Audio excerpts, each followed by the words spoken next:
आता आपण घातांकित संख्येची काही उदाहरणं सोडवणार आहोत. पहिलं उदाहरण आहे 16 गुणिले 16 गुणिले 16 हा गुणाकार 4 पाया असलेल्या घातांकित संख्येच्या रूपात लिहा. म्हणजे गुणाकार लिहायचा आहे घातांकित संख्येच्या रूपामध्ये आणि पाया 4 पाहिजे. मग 16 गुणिले 16 गुणिले 16 गुणाकारामध्ये 16 3 वेळेला आलेला आहे, म्हणजे याचा अर्थ झाला 16चा घन किंवा 16चा तिसरा घात. आता 16चा तिसरा घात ही संख्या घातांकित संख्या आहे, पण या संख्येचा पाया 4 नाही. मग पाया 4 करायचा तर 16 ही संख्या 4 पाया असलेल्या घातांकित संख्येमध्ये लिहिता येईल का? लिहिता येईल. कशी काय लिहिणार? 16 म्हणजेच 4चा वर्ग, 4 चोक 16.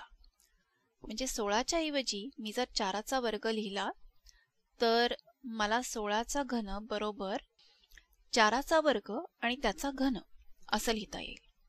बरोबर आहे? म्हणजे आता माझं उत्तर झालं 4च्या वर्गाचा घन. आणि जेव्हा घातांकाचा घातांक असतो, घातांकित संख्येचा घातांक असतो, त्यावेळेला आपण असा नियम वापरतो की दोन्ही घातांकांचा गुणाकार होतो. मग आता इथे 2 आणि 3चा गुणाकार होईल, 2 6, म्हणजेच आपलं उत्तर येणार आहे 4चा 6वा घातांक. म्हणजे हा जो गुणाकार आहे 16 गुणिले 16 गुणिले 16 हा घातांकित संख्येच्या स्वरूपात पाया 4 असताना लिहिला तर ते असं दिसेल 4चा 6वा घातांक. आता हे उदाहरण थोडेसं बदलून पाहूया.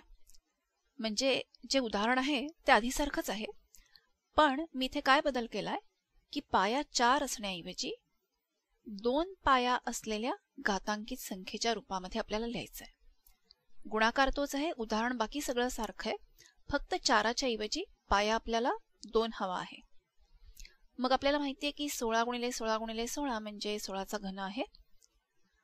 आता हा जो 16 आहे तो पाया 2 असलेल्या घातांकित संख्येच्या रूपामध्ये लिहिता येईल का?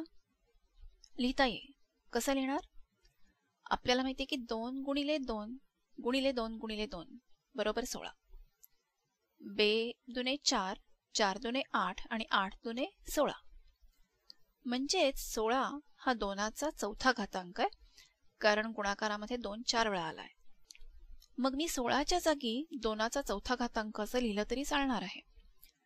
याचाच अर्थ 16चा घन बरोबर 2चा चौथा घातांक आणि त्याचा घन. आणि आपल्याला माहिती आहे तसं की घातांकित संख्येचा घातांक म्हणजे 2 घातांकांचा गुणाकार होतो. मग 4 त्रिक 12 होत आहेत, म्हणजे आपलं उत्तर आलं 2चा 12वा घातांक. म्हणजे तीच संख्या जी मगाशी आपण 4 हा पाया वापरून लिहिली होती, ती 2 हा पाया वापरून लिहिल्यावर त्याचं उत्तर येत आहे 2चा 12वा घात. आता आपण अजून एक पुढचं उदाहरण सोडवूया. आता इथे आपल्याला काय करायचं आहे की उदाहरण सोडवून त्याचं उत्तर घातांकित संख्येमध्ये लिहायचं आहे. 9चा घन भागिले 3चा चौथा घात. आता अंशामध्ये 9 आहेत आणि छेदामध्ये 3 आहेत, म्हणजे दोन्हीकडच्या संख्यांचा पाया हा काही समान नाहीये, सारखा नाहीये. मग असं काही करता येईल का की अंशामध्ये आणि छेदामध्ये दोन्हीकडे पाया म्हणून एकच संख्या येईल, सारखीच संख्या असेल पाया म्हणून? तर 9ला 3चा पाया आहे अशा रूपामध्ये लिहिता येईल. 3चा वर्ग म्हणजे 9. मग 9च्या जागी जर 3चा वर्ग लिहिला तर ते असं दिसेल 3चा वर्ग त्या अख्ख्याचा घन भागिले 3चा चौथा घात. आता आपण मगाशी वापरलेला नियम वापरायचा आहे, घातांकित संख्येचा घातांक म्हणजे घातांकांचा गुणाकार. मग अंशामध्ये 3चा वर्ग आहे त्याचा घन आहे 2 6, म्हणजे आता अंश झाला 3चा 6वा घात आणि छेद आहे तसाच राहिला. अंशामध्ये आणि छेदामध्ये आता सारखाच पाया आहे. जेव्हा पाया सारखा असतो तेव्हा भागाकार करताना आपण घातांकांची वजाबाकी करतो, त्यामुळे 6 मधून 4 वजा करूया. 3चा 6 वजा चौथा घात म्हणजेच 3चा दुसरा घात म्हणजेच 3चा वर्ग.